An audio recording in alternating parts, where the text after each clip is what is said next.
Hi all! இன்னைக்கு நம்ம சேனல்ல சப்பாத்தி, ஒயிட் ரைஸ், தோசை இது எல்லாத்துக்குமே செட் ஆகுற மாரியான பச்சை பயிறு கறி எப்படி செய்யலான்றத பார்க்கலாம். இந்த பச்சை பயிறு கறி செய்றதுக்கு 5 மினிட்ஸ்ல ரெடி பண்ணிறலாம். ரொம்பவே ஈஸி. வாங்க எப்படி செய்யலான்னு பார்க்கலாம். இதுக்கு 100 கிராம் அளவுக்கு பச்சை பயிறு எடுத்து ஒரு 4 ஹவர்ஸ் தண்ணீல ஊற வச்சிருக்கேன்.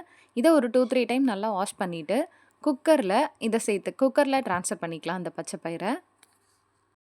நீங்க வெயிட் லாஸ்க்கு ட்ரை பண்றீங்கன்னா, இந்த ரெசிபி உங்களுக்கு ரொம்பவே ஹெல்த்தியானது. நல்லா புரோட்டீன் ரிச்சான ரெசிபி கூட. நீங்க வெயிட் லாஸ்க்கு ட்ரை பண்றவங்க கண்டிப்பா இந்த ரெசிபி ட்ரை பண்ணுங்க.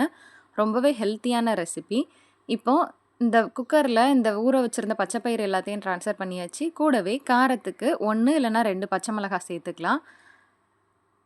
கூடவே 4 பல் பூண்டு சேர்த்துருக்கேன். ஒரு 5 சின்ன வெங்காயம் சேர்த்துக்கலாம். அப்புறம் மஞ்சள் தூள் சேர்த்துருக்கேன். மஞ்சள் பொடி கொஞ்சமா சேர்த்துக்கலாம். இப்போ உப்பு சேர்த்துக்கலாம். உப்பு வந்து தேவையான அளவுக்கு சேர்த்துருக்கேன். இப்போ புளிப்பு டேஸ்ட்டுக்காக 2 சின்ன தக்காளி சேர்த்துருக்கேன். இது வந்து ரொம்ப சின்ன தக்காளி. அதனால 2 தக்காளி சேர்த்துருக்கேன். மீடியம் சைஸ் தக்காளின்னா, 1 தக்காளி சேர்த்தாலே கரெக்ட்டா இருக்கும். இந்த தக்காளி சென்டர் பார்ட் மட்டும் நீக்கிட்டு, தக்காளியும் 4ஆ நறுக்கி சேர்த்துருக்கேன்.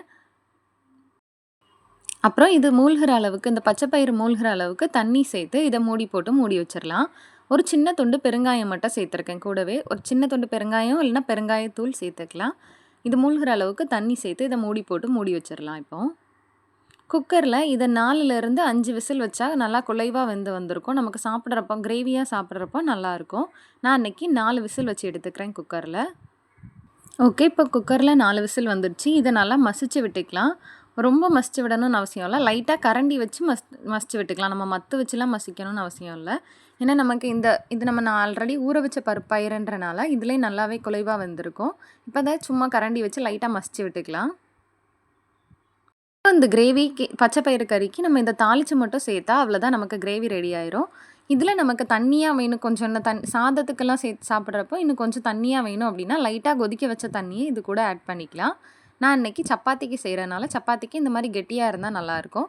லைட்டா மசிச்சுட்டு இப்படியே சப்பாத்திக்கு எடுத்து சாப்பிடலாம் நல்லாயிருக்கும். இதில தாளிச்சு சேர்க்கிறது எப்படின்றத பார்க்கலாம் இப்போ. இப்போ ஒரு அடி கனமான கடாயில 2 ஸ்பூன் அளவுக்கு தேங்காய் எண்ணெய் சேர்த்துருக்கேன். தேங்காய் எண்ணெயில நீங்க செய்றப்போ டேஸ்ட் ரொம்ப நல்லாயிருக்கும். நல்லா வாசனையாவும் இருக்கும். இப்போ எண்ணெய் நல்லா சூடாயிடுச்சு. இதில கடுகு சேர்த்துக்கலாம். கடுகு, அப்புறமா காஞ்ச மிளகாய் சேர்த்துக்கிறேன். கூடவே கொஞ்சம் ஜீரகம்.